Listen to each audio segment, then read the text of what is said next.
Hello students, welcome back in Hindi class of class 9th. Today I am going to teach you साहित्य सागर पाठ 1 प्रश्नोत्तर। पाठ 1 के प्रश्नोत्तर गद्य विभाग का पाठ का नाम है बात अठन्नी की।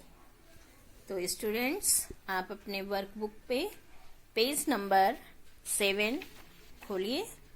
आप इसमें देखिए ये आपका लेसन की समरी है और अब आप नेक्स्ट पेज को खोलेंगे और जिसमें आप पेज नंबर 9 पर फोकस करेंगे। बच्चों पेज नंबर 9 देखिए। पेज नंबर 9 आपने खोल लिया।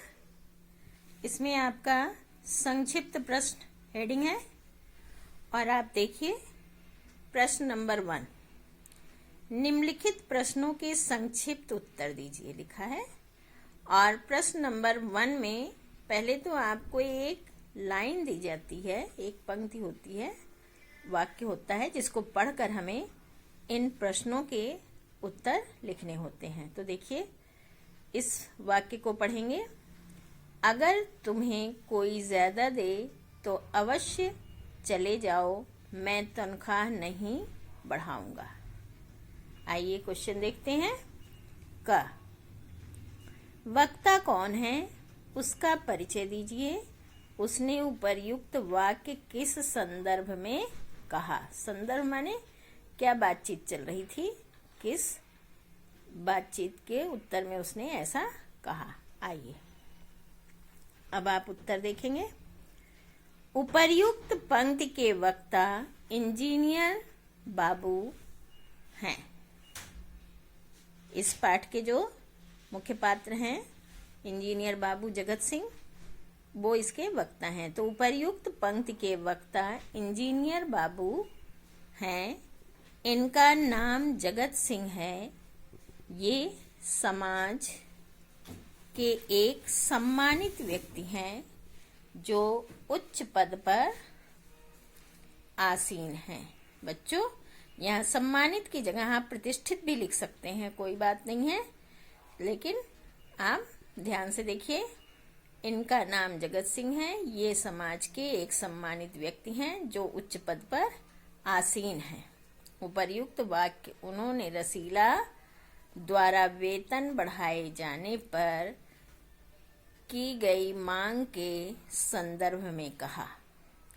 बढ़ाए जाने की, यहाँ पर ये पर आपको नहीं लिखना है, कि मांग के संदर्भ में कहा है। ये आपका आंसर हो गया। आप ये देख सकते हैं, ये आंसर नंबर 1 हो गया। अब आप नेक्स्ट पेज पे आ जाएंगे, page number 10। Students question number ख, देखिए श्रोता कौन है, उसने तनख्वाह बढ़ाने की प्रार्थना क्यों की। ध्यान से देखिए, श्रोता कौन है, उसने तनख्वाह बढ़ाने की प्रार्थना क्यों की। अब आप उत्तर देखिए।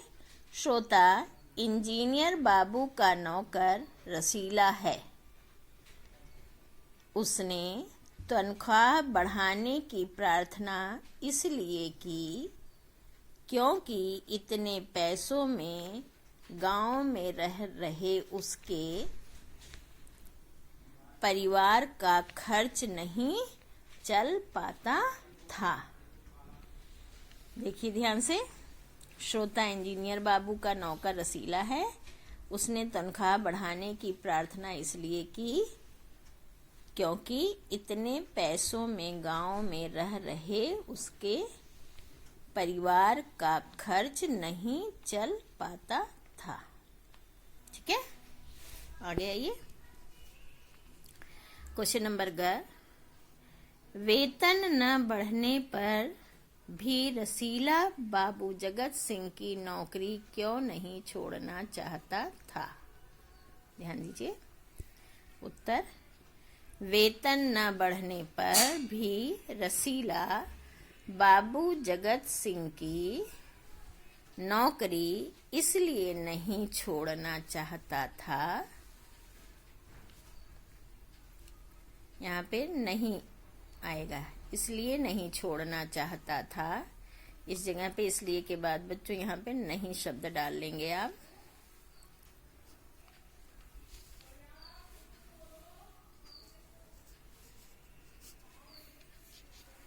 इसलिए नहीं छोड़ना चाहता था क्योंकि उसे लगता था कि दूसरी जगह भले ही उसे कोई 1-2 रुपए अधिक दे दे, लेकिन जो आदर और विश्वास जगत बाबू के यहाँ मिलता है वह कहीं और नहीं मिलेगा। स्टूडेंट्स फिर से देखिए, उसने कहा ना, लगता था कि दूसरी जगह भले ही उसे कोई में ये बड़ी है, कोई 1-2 रुपए अधिक दे दे, लेकिन जो आदर और विश्वास जगत बाबू के यहाँ मिलता है वह कहीं और नहीं मिलेगा। अब आंसर नंबर 3 पे आइए, 4 पर। घ, रसीला को रुपयों की आवश्यकता क्यों थी? उसकी सहायता किसने की? सहायता करने वाले के संबंध में उसने क्या उत्तर संबंध में उसने क्या विचार किया? ध्यान दीजिए, रसीला को रुपयों की आवश्यकता इसलिए थी, ये क्वेश्चन से हो गया, क्योंकि गांव में उसके बच्चे बीमार थे। उसकी सहायता उसके मित्र रमजान ने उसे कुछ रुपए देकर की।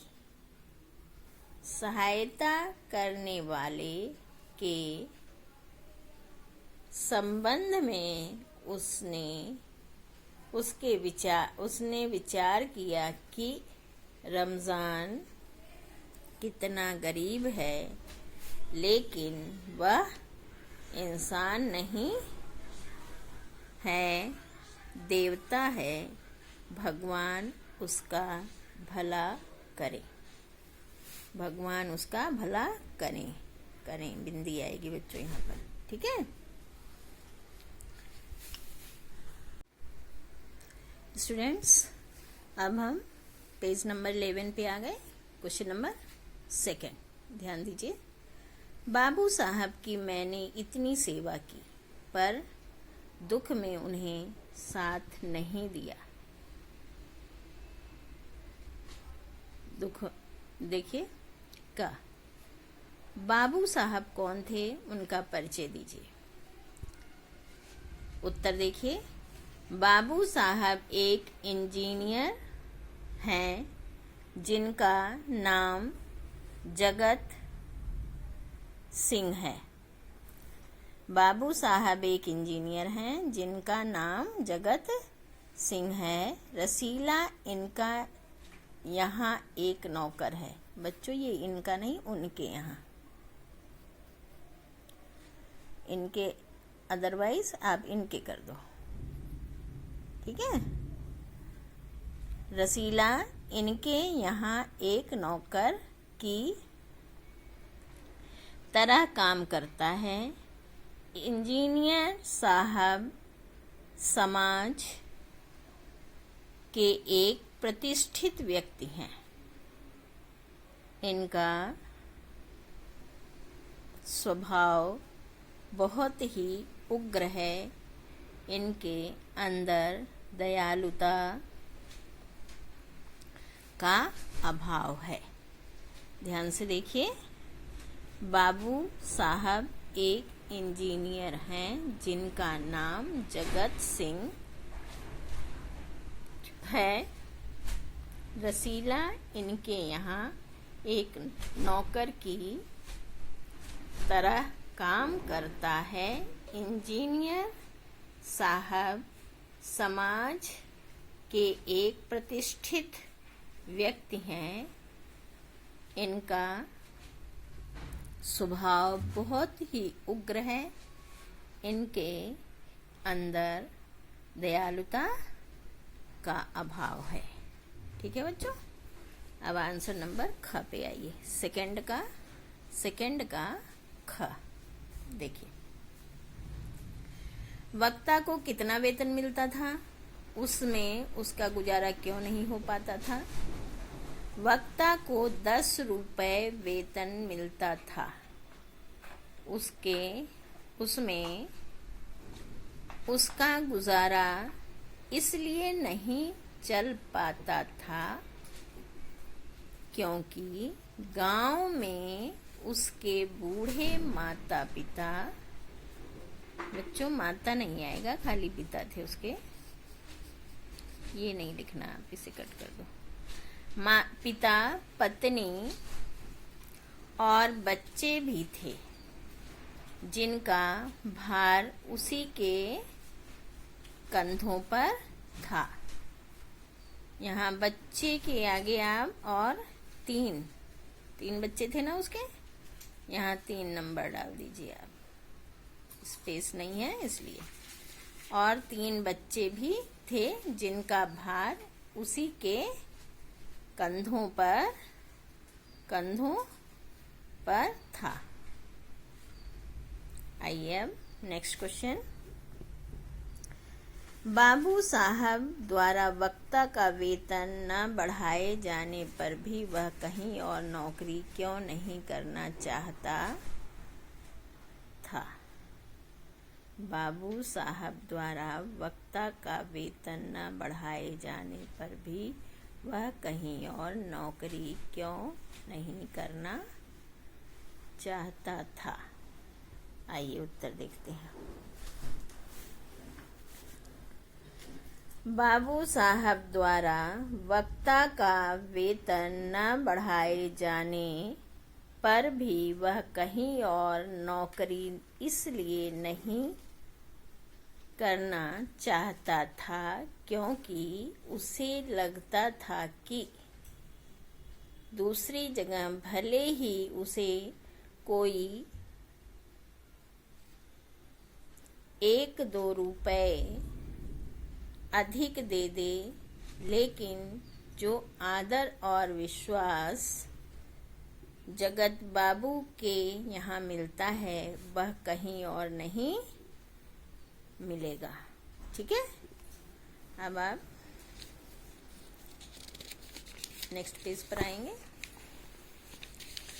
क्वेश्चन नंबर 4, सेकंड का 4 पार्ट घ देखिए, वक्ता की परेशानी को किसने किस प्रकार हल किया, इससे उसके चरित्र की किस विशेषता का पता चलता है। ध्यान दीजिए बच्चों, वक्ता की परेशानी को रमजान ने कुछ रुपए देकर हल किया।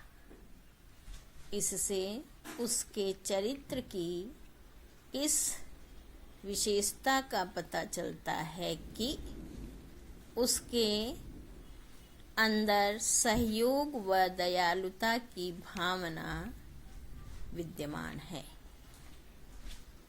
कहने का मतलब यह है कि उसके अंदर, उसके हृदय में कितनी दया भावना है और उसने, वो गरीब होते हुए भी उसने उसे सहयोग किया। अब आप आइए थर्ड क्वेश्चन का पहले हम सेंटेंस पढ़ेंगे, फिर क्वेश्चन आंसर लिखेंगे। बस 500 इतनी सी रकम देकर आप मेरा अपमान कर रहे हैं। हुजूर मान जाइए, आप समझे आपने मेरा काम मुफ्त किया है।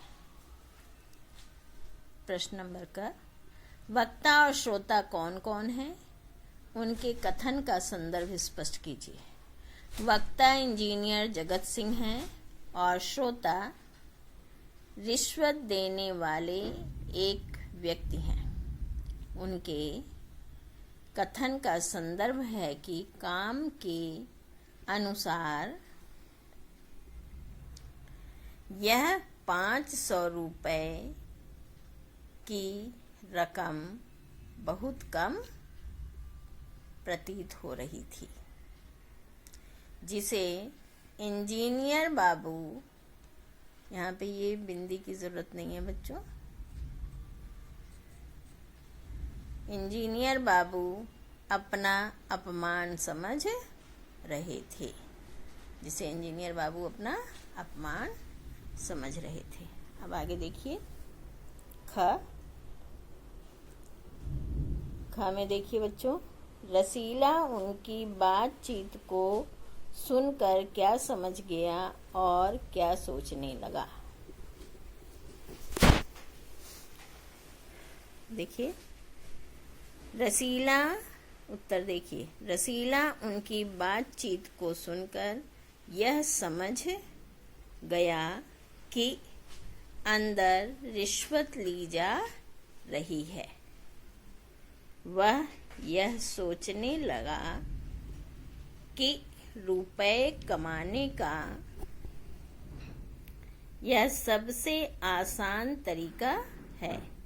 मैं तो एक महीना मजदूरी करता हूँ, तब कहीं 10 रुपए मेरे हाथ में आते हैं। ऐसा रसीला के मन में विचार आया। अब आप क्वेश्चन नंबर ग पे आइए, नेक्स्ट पेज पर देखिए, पेज नंबर 13 ग, ये थर्ड का ग है बच्चों। आप मेरा अपमान कर रहे हैं, कथन से वक्ता का क्या संकेत था, स्पष्ट कीजिए। इस कथन से वक्ता का संकेत रिश्वत में दी जा रही रकम के कम होने से है। जो रिश्वत में उसने रकम दी वो कम होने से है, क्योंकि काम के बदले में इतनी कम रकम उन्हें अपना अपमान प्रतीत हो रहा था। उन्हें अपना अपमान प्रतीत हो रहा था। ठीक है, अब आइए नेक्स्ट घ पर।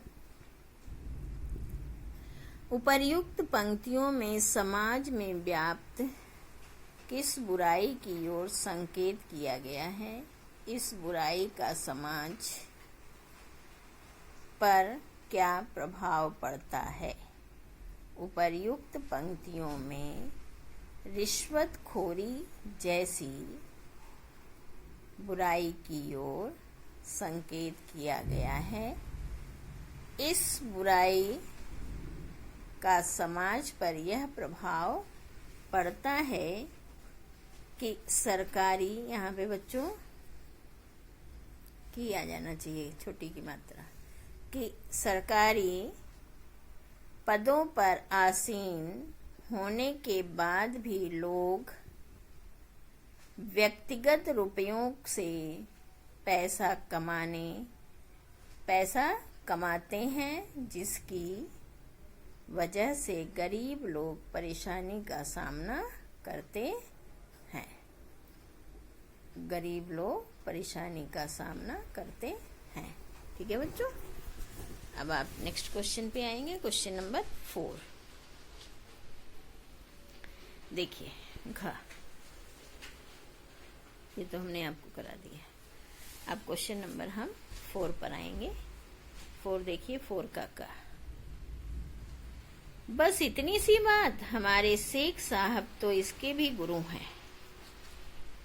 अब यहाँ पे प्रश्न देखिए, 4th का वक्ता और श्रोता कौन कौन है? वक्ता और श्रोता कौन कौन है, दोनों का परिचय दीजिए।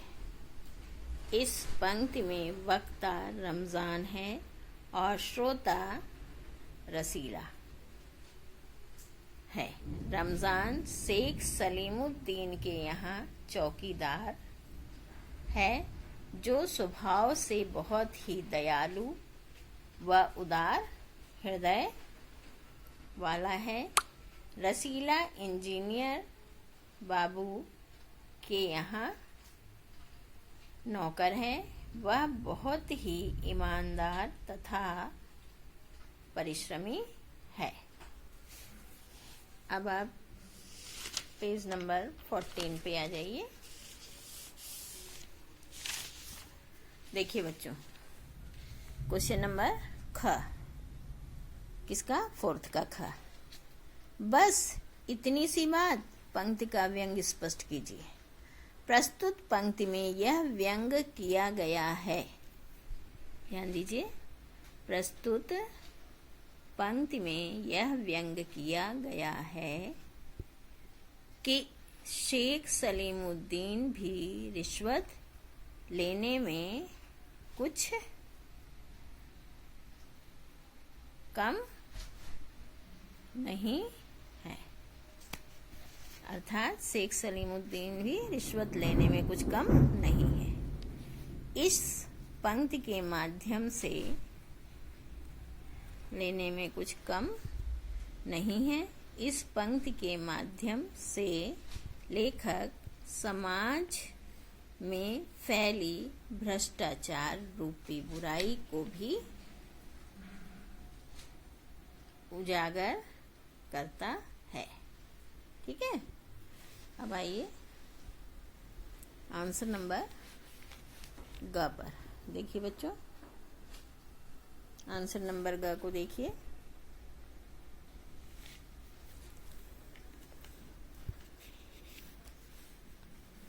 देखिए, शेख साहब तो उनके भी गुरु हैं। वाक्य में शेख साहब और उनके शब्दों का प्रयोग किस के लिए किया गया है? उनके भी गुरु हैं। पंक्ति द्वारा क्या व्यंग किया गया है? देखिए, वाक्य में शेख साहब शब्द का प्रयोग जिला मजिस्ट्रेट साहब के लिए किया गया है, जबकि उनके शब्द का प्रयोग इंजीनियर बाबू के लिए किया गया है। उनके भी गुरु हैं। पंक्ति द्वारा यह व्यंग है कि शेख साहब लेने में इंजीनियर बाबू से भी कई गुना आगे हैं। क्या लेने में बच्चों? यहाँ पे शेख साहब, यहाँ रिश्वत लिख देना आप, इस जगह पे रिश्वत आ जाएगा, रिश्वत लेने में। ठीक है,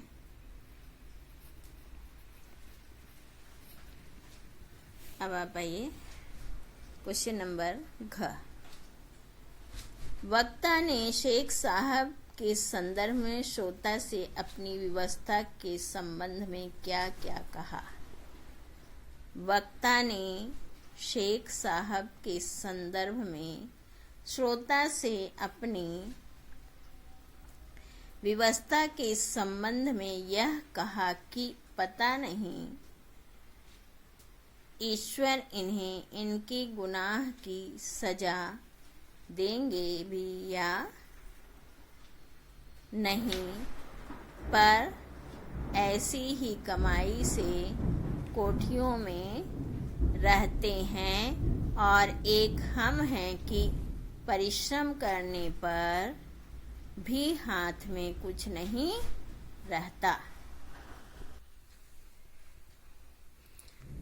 हाँ, देखिए क्वेश्चन नंबर 5, भैया गुनाह का फल मिलेगा या नहीं यह तो भगवान जाने, पर ऐसी ही कमाई से कोठियों में रहते हैं और एक हम हैं कि परिश्रम करने पर भी हाथ में कुछ नहीं आता। ध्यान दीजिए प्रश्न पर। क, उपर्युक्त कथन किसने किससे कब और क्यों कहा है? उत्तर देखिए, उपर्युक्त कथन रमजान ने रसीला से तब कहे जब रसीला ने रमजान को अपने मालिक की रिश्वतखोरी की बात बताई, क्योंकि रमजान के मालिक तो इंजीनियर साहब से भी बड़े रिश्वतखोर थे। समझ में आया बच्चों? देखिए अब क्वेश्चन नंबर ख। वक्ता का संकेत किस गुनाह की ओर है? वह गुनाह किसने किया था और कैसे? देखिए, वक्ता का संकेत रिश्वत लेने जैसे गुनाह की ओर है। वह गुनाह जिला मजिस्ट्रेट शेख सलीमुद्दीन ने और इंजीनियर बाबू जगत सिंह ने काम के बदले में रिश्वत लेकर किया। अब आप आइए ग पर। ग देखिए, ऐसी ही कमाई द्वारा वक्ता समाज की किस बुराई पर क्या व्यंग कर रहा है, स्पष्ट कीजिए। भ्रष्ट न्याय व्यवस्था। उत्तर देखिए, भ्रष्ट न्याय व्यवस्था तथा रिश्वत खोरी जैसी बुराइयों की ओर व्यंग कर रहा है। बच्चों यहाँ एरो करके वक्ता लिख लेना, आप तो ऐसे ही लिख लेना, वक्ता आएगा यहाँ पर। वक्ता व्यंग कर रहा है, साथ ही समाज के उन उच्च एवं प्रतिष्ठित पदों पर आसीन लोगों पर प्रहार किया गया है जो भ्रष्ट होते हुए भी सज्जनता का मुखौटा पहने रहते हैं, अर्थात सफेद पोश बने रहते हैं। ठीक है बच्चों, ये आपका आंसर नंबर ग हो गया पेज नंबर 15 पर। अब हम पेज को फिर पलट देंगे। आप आ जाइए पेज नंबर 16 पर। देखिए, पेज नंबर 16, क्वेश्चन नंबर घ। उधर आपने ग किया, अब घ नंबर आएगा। वक्ता की यह बात सुनकर श्रोता के मन में क्या विचार आए और क्यों? वक्ता की यह बात सुनकर श्रोता के मन में यह विचार आए कि मेरे हाथ में सैकड़ों रुपए निकल गए पर धर्म न बिगड़ा। एक एक आना भी उड़ाता तो काफी रकम जुड़ जाती। ठीक है, ये आंसर नंबर घ आपका यहाँ पे कंप्लीट हो गया। अब आप 6th क्वेश्चन के पहले वाक्य को देखेंगे, फिर उसका आंसर करेंगे क से। ठीक है, 6th क्वेश्चन आ गया। रसीला ने तुरंत अपना अपराध स्वीकार कर लिया, उसने कोई बहाना नहीं बनाया। क्वेश्चन देखिए क। रसीला का मुकदमा किसकी अदालत में पेश हुआ, उनका परिचय दीजिए।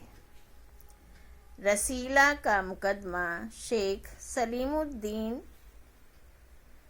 की अदालत में पेश हुआ।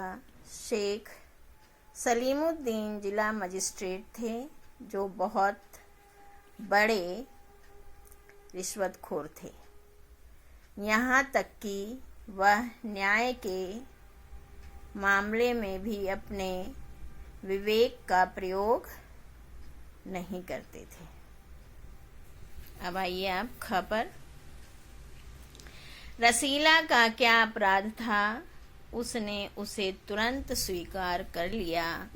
इससे उसके चरित्र की किस विशेषता की ओर संकेत होता है? रसीला का अपराध मात्र 50 पैसे की हेराफेरी करना था। इससे उसके सीधे व सरल स्वभाव का पता चलता है तथा गलती को स्वीकारना उसकी महानता को दर्शाता है। गलती को, वो अपनी गलती को स्वीकार लेता है जिससे उसकी महानता पता चलती है। अब आप पेज नंबर 17 पे आ जाइए। ऊपर देखिए आप क्वेश्चन नंबर ग, 6th क्वेश्चन का ग पार्ट। रसीला क्या क्या बहाने बनाकर अपने को बेकसूर साबित कर सकता था, पर उसने ऐसा क्यों नहीं किया? उत्तर देखिए बच्चों, रसीला बाबू जगत सिंह को हलवाई के साथ मिलकर उसको फंसाने की बात कर सकता था, पर ऐसा इसलिए नहीं किया क्योंकि वह एक ईमानदार स्वभाव वाला व्यक्ति था। सरल, आप वाला के बाद यहाँ पर एक शब्द और लिखेंगे, सरल। ठीक है, सरल व्यक्ति था। ठीक है, अब आप आइए घ पर। रसीला को कितनी सजा हुई, न्याय व्यवस्था पर टिप्पणी कीजिए।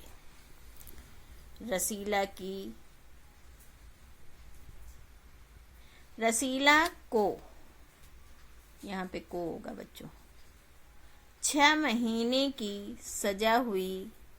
प्रस्तुत कहानी में न्याय व्यवस्था में भी भ्रष्टाचार को उजागर, समाज में गरीब वर्ग पर हो रहे शोषण को दर्शाया गया है। ध्यान दीजिए। ठीक है, अब आप प्रश्न नंबर 7 पर आ जाएंगे। प्रश्न 7 पर देखिए, देख रहे हैं बच्चों? फैसला सुनकर रमजान की आंखों में खून उतर आया। रमजान कौन था, उसका परिचय दीजिए। रमजान शेख सलीमुद्दीन का चौकीदार था। वह रसीला का दोस्त है तथा बहुत ही दयालु स्वभाव वाला व्यक्ति है। ठीक है, ये आपका 7th क्वेश्चन का पार्ट हो गया। अब बच्चों आप इस पे नेक्स्ट पेज पर आ जाएंगे। नेक्स्ट पेज देखिए, 18, पेज नंबर 18, क्वेश्चन नंबर आप देखिए ख। फैसला किसने सुनाया था, उसकी चारित्रिक विशेषताओं पर प्रकाश डालिए। फैसला शेख सलीमुद्दीन ने सुनाया था। शेख सलीमुद्दीन जिला मजिस्ट्रेट थे जो बहुत बड़े रिश्वतखोर थे, यहाँ तक कि वह न्याय के मामले में भी अपने विवेक का प्रयोग नहीं करते थे। यहाँ तक कि वह न्याय के मामले में भी अपने विवेक का प्रयोग नहीं करते थे। क्वेश्चन नंबर ग। फैसला सुनकर रमजान क्या सोचने लगा। फैसला सुनकर रमजान यह सोचने लगा कि यह दुनिया न्याय नगरी नहीं, अंधेर नगरी है। चोरी पकड़ी गई तो अपराध हो गया। असली अपराधी बड़ी बड़ी कोठियों में बैठकर दोनों हाथों से धन बटोर रहे हैं, उन्हें कोई नहीं पकड़ता। अब बच्चों प्रश्न नंबर घ, 7th का घ है। देखिए, बात अठन्नी की कहानी द्वारा लेखक ने क्या संदेश दिया है।